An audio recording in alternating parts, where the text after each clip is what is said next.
Rochelle embeds equity into organizational culture by shaping policies, leading training programs, and coaching teams. Before consulting, Rochelle advanced Black mobility and belonging through development economic opportunities for Black entrepreneurs in Edmonton, in Alberta. Rochelle, welcome to ACGC. All right, thank you so much for having me. So yeah, I was saying thank you for having me. I actually was in Trinidad all summer and got a call to see if there was a workshop I could bring, and so I'm really happy my travel plans were able to bring me here to this room today. I work for Tamarack Institute, which is a learning institute for community engagement. We believe that community is a verb, and so we really just try and equip change makers with skills, knowledge, and resources and connections to make lasting and meaningful connections and impact in their communities. We want to end poverty in all forms. We have different levers, so pathways to post-secondary education, climate transitions, ending poverty, and building belonging. And we believe that we can't end poverty in all forms without ending equity disparity gaps across communities. Could go to the next slide. I just want to also acknowledge that we're located in the heart of southern Alberta and pay tribute to the territories of the people of Treaty 7, including the Blackfoot Confederacy, composed of the Sika, the Piikani, and the Kainai First Nations, as well as the Tsuut'ina First Nation, the Stoney Nakoda, including the Chiniki, Bearspaw, and Goodstoney First Nation. And also acknowledge the Métis Nation of Alberta, which is comprised of the Calgary Nose Hill Métis District and the Calgary Elbow Métis District. At Tamarack, I was talking with the table of speakers that I'm sitting at. We really try to embed equity into everything we do. And so for National Day for Truth and Reconciliation and Orange Shirt Day, we have closed our office for several years now. And we really encourage our staff to get into community, participate in ceremony or community-led events, and focus on how can they deepen their reconciliation commitments, what does healing mean in community, encouraging people to reread the 94 calls to action, and really recommitting to their reconciliation plans. So I also encourage you to think about what you'll be doing on September 30th.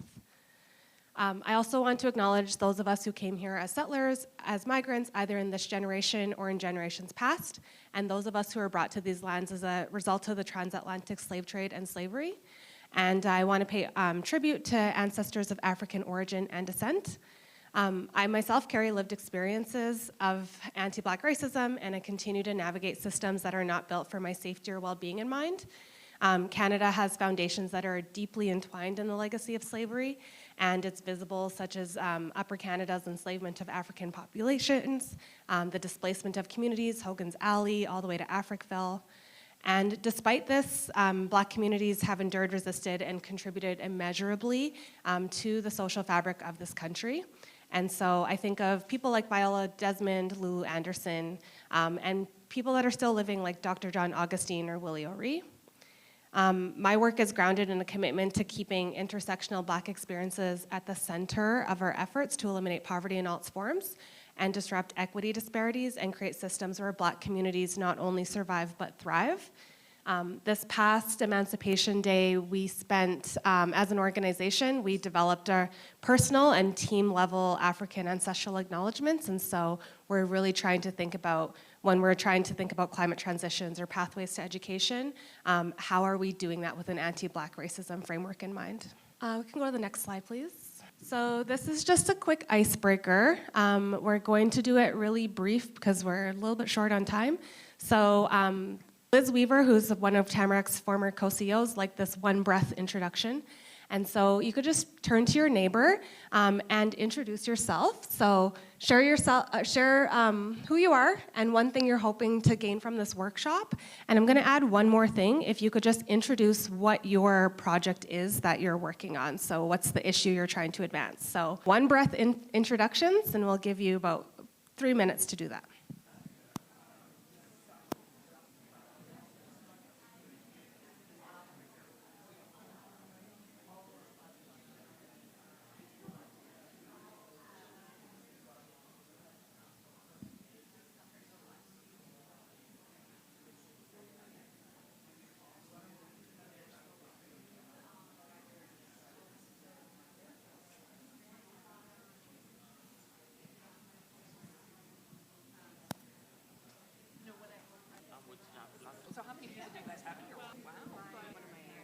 All right, I'm gonna start bringing us back.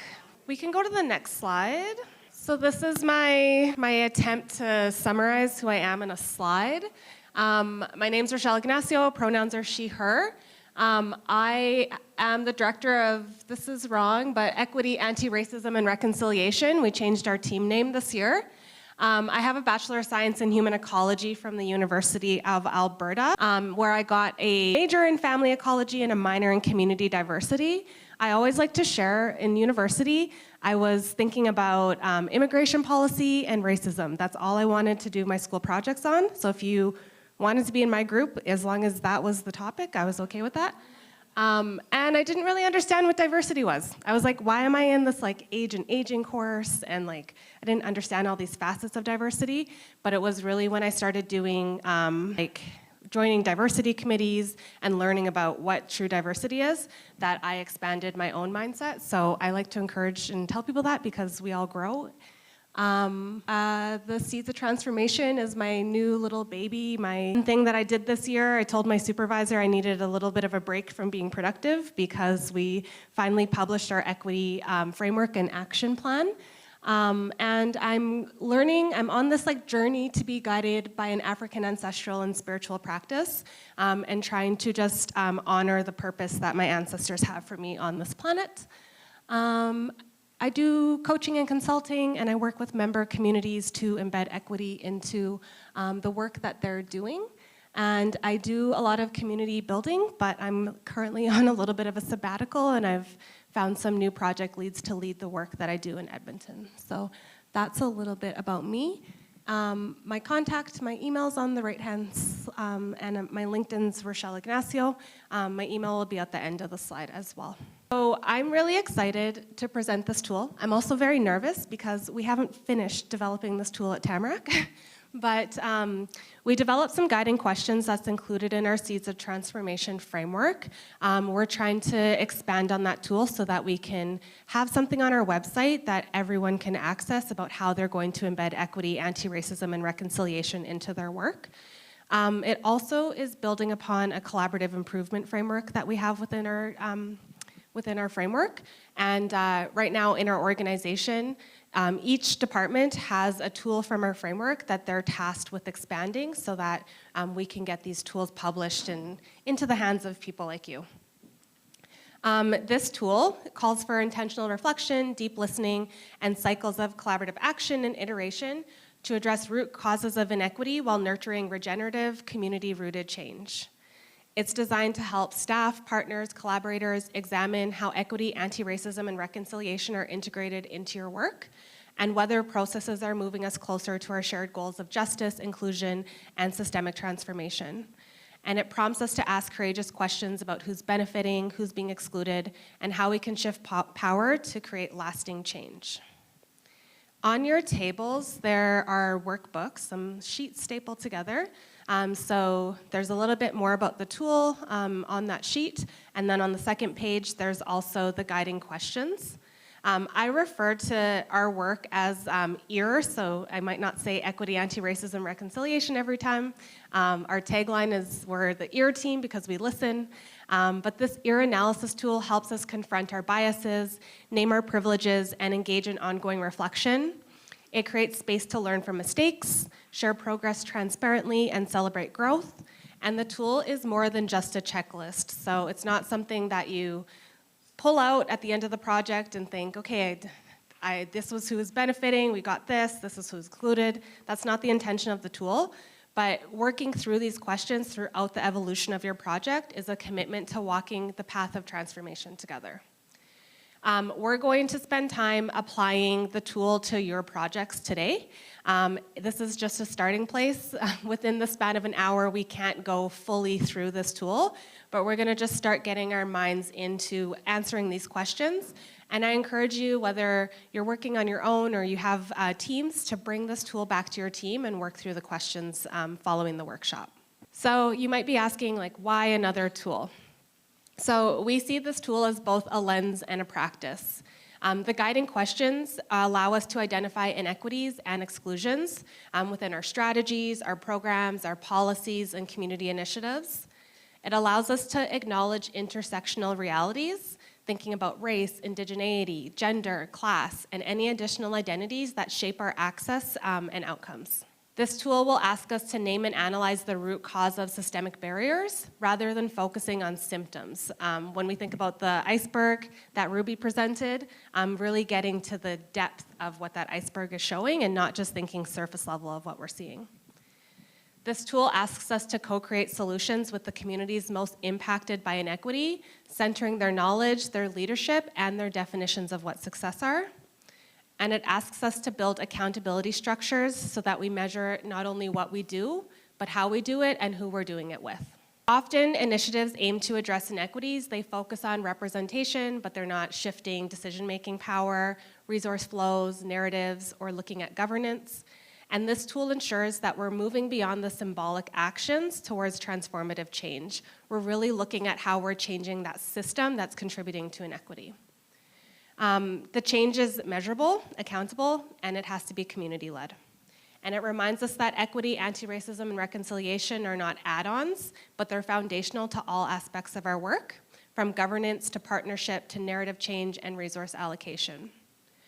So we can think of an example. So we might have a youth employment initiative, and using this tool, it reveals that Indigenous youth are facing systemic barriers in accessing the program due to transportation gaps, historical distrust of institutions, and a lack of culturally safe supports.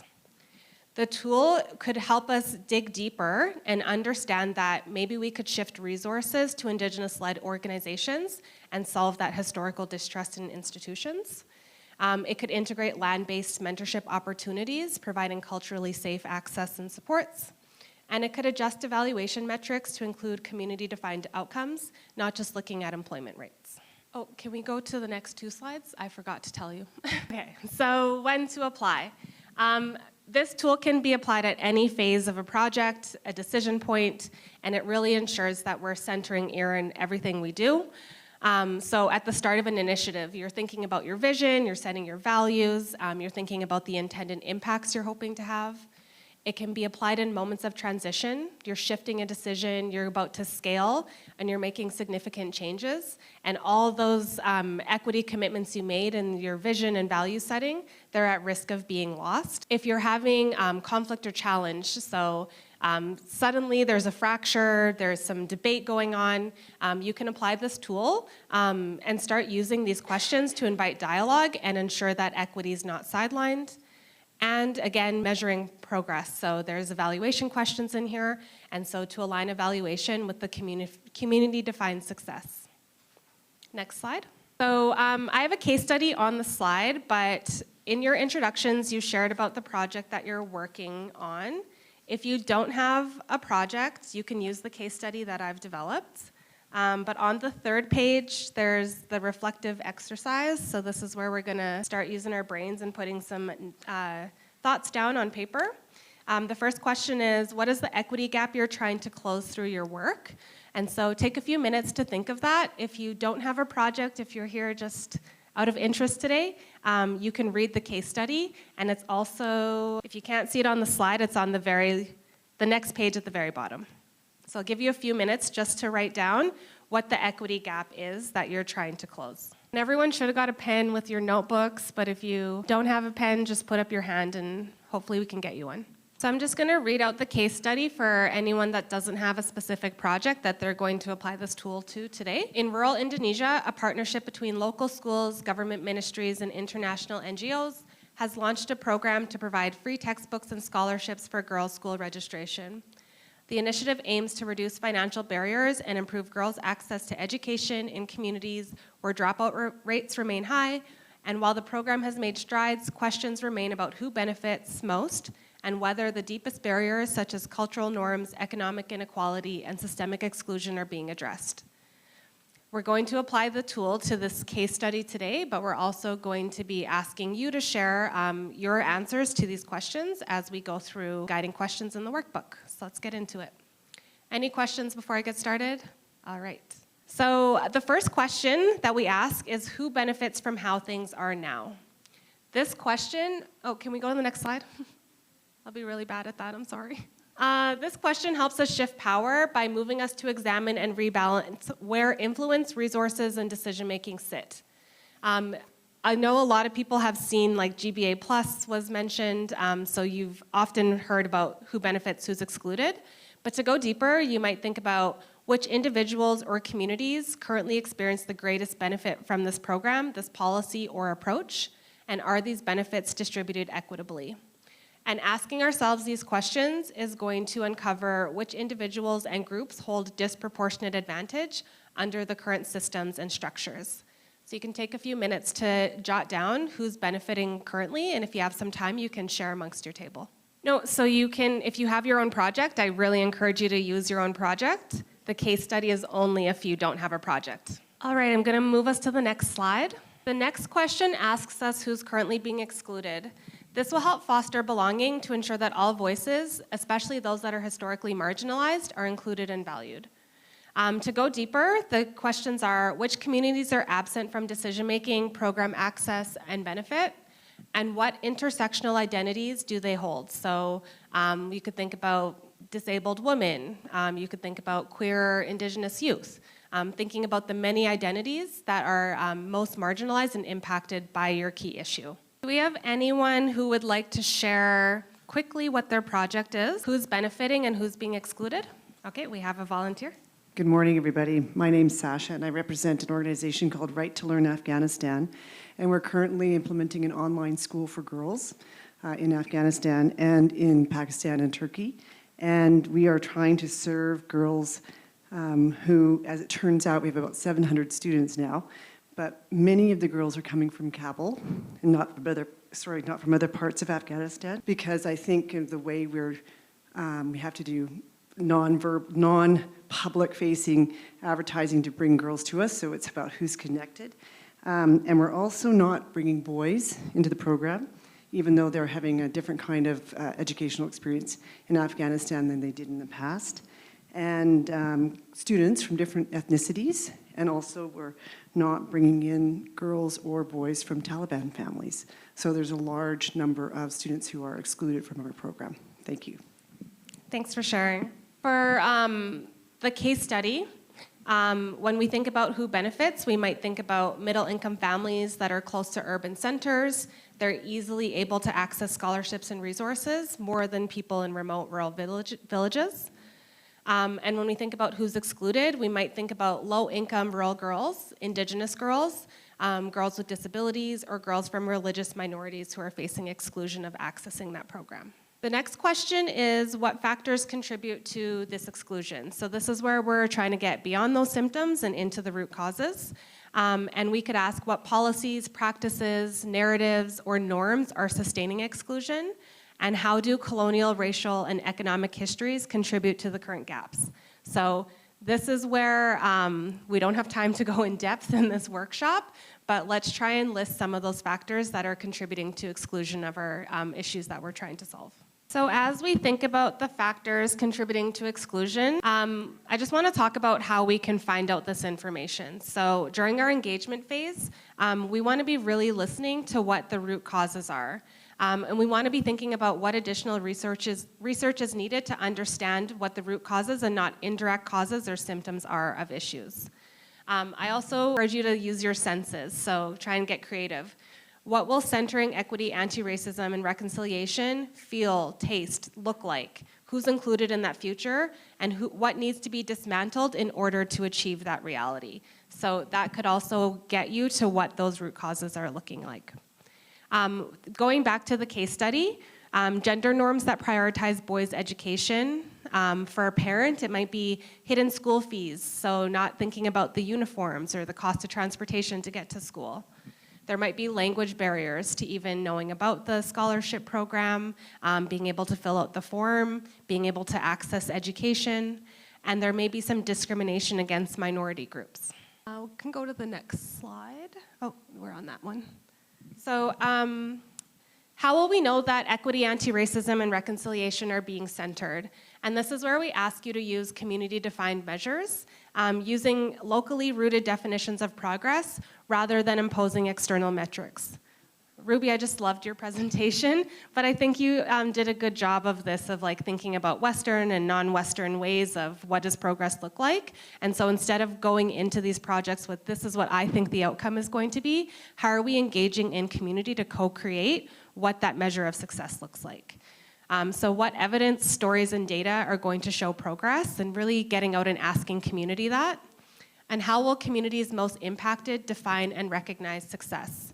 I know today we can't go out into community and ask this question, but let's spend a few minutes just thinking about what we think progress will look like, and what strategies we can use to validate that in community. So at Tamarack, we try to use an asset-based approach to our work. However, I was discussing this tool with the CEO, who's my supervisor, and she's been doing a lot of work with partnership development. So we're facing similar funding challenges that many across the social sectors are facing right now. And she was talking about, it's not necessarily when she's in these conversations about how is equity, anti-racism, and reconciliation being centered, but she's trying to understand why people are scared to center equity, anti-racism, and reconciliation. And that's because of a fear of loss. They think that if they're centering these concepts, they're going to lose access to power. They're going to lose reputation in this pushback to DEI climate that we're facing. They might lose control if they try and give some of their resources that they have to community. And so just thinking about not only like how do we know equity is being centered, but when we're engaging with our partners and collaborators that we're working with, what are they scared of losing? That could really help us to ensure that we're not losing equity, but we're starting to speak in ways that enable them to like include equity. Even if we're not telling them, Ruby, you said just scatter it in, right? Scatter it in. So we might not be telling them this is like an equity project necessarily, but we can think about this is what they're afraid to lose, and so this is how we have to speak to that partner. With the case study, we could think about how we're tracking increased enrollment and retention of marginalized girls. We could include girls and families in the program design, and so that's a metric that we could start tracking. And we could ensure that Indigenous knowledge and voices are respected in curriculum and governance. And so there's some quantitative measures, but then there's also qualitative of what are these narratives from the Indigenous knowledge systems that are included within curriculum. This next question, if we go to the next slide, is how will you contribute? So this allows us to practice equity-centered leadership by modeling this as an everyday act of responsibility and not just a positional role. So this is a question for you to answer personally. I'm not going to ask for a volunteer for this one. But what commitment can you make in your role to shift power and embed equity, anti-racism, and reconciliation? And how will you model EAR principles in your daily practice? When I was presenting about the Seeds of Transformation, this framework that embeds love and care, one of my members was like, I could never talk about love or care in my workplace. And so even though she can't talk about love or care, maybe your supervisor, the donor you're working with, they don't want to hear about equity right now. What commitment can you take to ensure that that's not lost in the conversations that you're having? Take a few minutes to think about what your commitment is. It could be you commit to use this tool in every decision that you're making or the start of every project. So going back to the case study, an NGO staff member might commit to advocate for scholarships that include transportation and uniform costs, thinking about the engagement they did with parents. A teacher might commit to integrating inclusive teaching practices and amplifying girls' voices in the classroom. A donor might commit to funding community-led evaluation rather than only on external audits. And a participant might reflect on shifting their own assumptions about which families value education and choose to listen more deeply to community stories. You can go to the next slide. So the next question is, how will we assess and share progress? And this asks us to think about continuous learning and adaptation and encourage reflective practice and ongoing iteration. We're not going to get it right the first time, and we're not going to get it right every time, but how do we use the knowledge that we're getting throughout the evolution of our projects to iterate and adapt?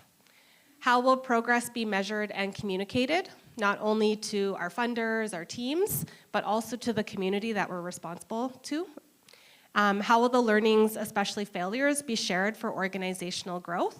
And this question asks us for transparency, improvement, and collective learning.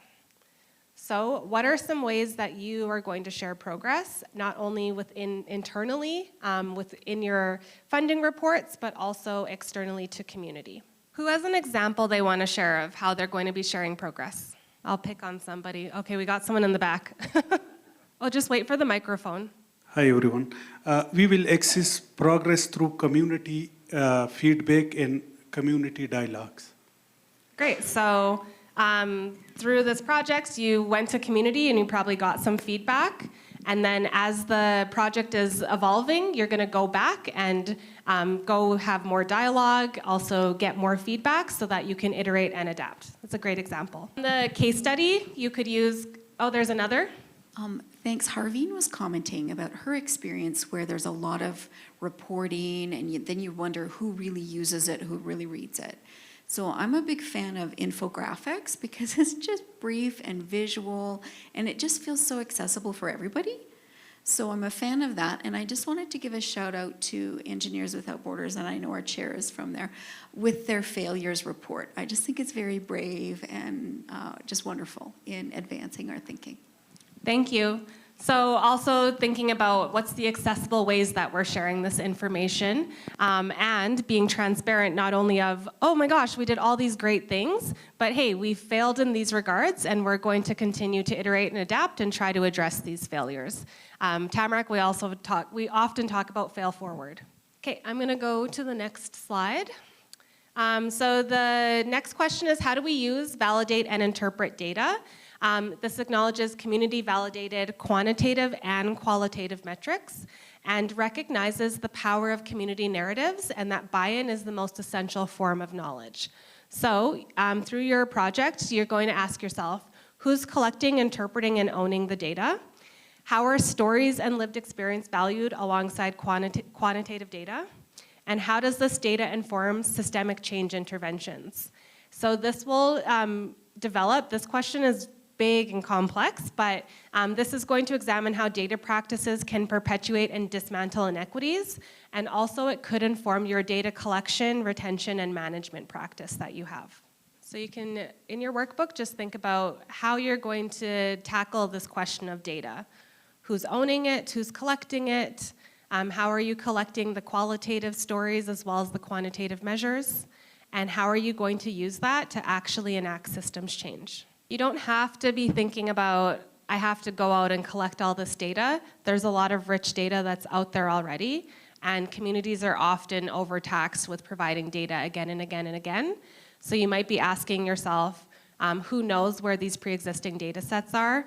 It could be nonprofit leaders, community leaders, academic researchers. I think of Mrs. Donna Coombs-Montrose, Edmonton's historian laureate. She has a lot of information about where data exists. And you might think about what resources you're going to get that data as well. So turning to archives, even looking at social media comments or Reddit threads, and looking at open source survey results. So you might know an organization that conducted a similar survey, and you could ask if they're going to share that data with you. And instead of recreating an entire data set, you're going and you're just creating a data set to fill in the gaps for the information you don't have. And I'm going to go to the next slide just to move us along. The last question is, how do our biases, privileges, and experiences shape your perspective? This supports personal transformation by understanding systemic change begins with individual change. And so there's the wheel of power privilege on the right. It might be hard to see, but just thinking about your own social location, thinking about how your experiences shape the way that you're seeing this work, and thinking about which assumptions and unconscious biases you need to challenge. Ruby's presentation really got us into that mindset, so I'm not going to spend too much time on that this morning. What I did like was you had 3 bubbles in the very beginning, and it asked what frame of mind or analysis did you use, How quick did you make to get to the grand idea of the solution? And how much time did you spend thinking about the local options you're erasing or sidestepping? And so those questions that Ruby presented, I think fit perfectly into this question of what are our biases, privileges, and experiences, and how are they shaping how we're thinking about this project? So with the case study, international staff may be overvaluing Western education models. Funders might be prioritizing cost efficiency over cultural responsiveness. And so throughout the project, just thinking really deeply on reflecting on your positionality and privilege so that you can make decisions with community in mind. Can go to the next slide. So we talked about where we could use this tool, but we can also think about where we use it from design when shaping new programs, policies, partnerships, and initiatives. Begin with the inquiries to identify potential barriers and opportunities, including impacted communities early, just not at the review, the community feedback stage, and define success collaboratively using community language and priorities. We could use it in implementation, making sure that we're aligned during delivery and making those adjustments, we're iterating and adapting in real time. We can pause regularly to re-ask key questions around who's being excluded and why. And we can share power in decision-making spaces. During evaluation, we can use this tool to assess outcomes, identify gaps and improvements, and use both qualitative and community stories, asking ourselves, how have we shifted power and addressed root causes, and how have we fostered belonging? We can also use it as we're reflecting individually or in our teams, and this will help us deepen our personal and organizational accountability. And it identifies where our practice is aligned and where it's not. So we can commit to concrete actions for the next cycle to ensure that equity, anti-racism, and reconciliation are embedded. Can go to the next slide. So we wanted to also think about when we're doing these questions, how we can use the answers we're getting in partnership mapping.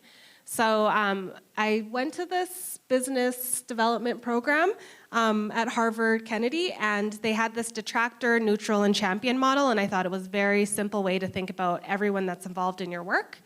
And so by mapping out your partners with this model, you can start to think about what are the key issues that are important to this individual, what are some sticky topics, and really adjust your language so that you can talk in a way where they're hearing what you're trying to advance and maybe moving those detractors into that neutral and champion status. So we can go to the next slide.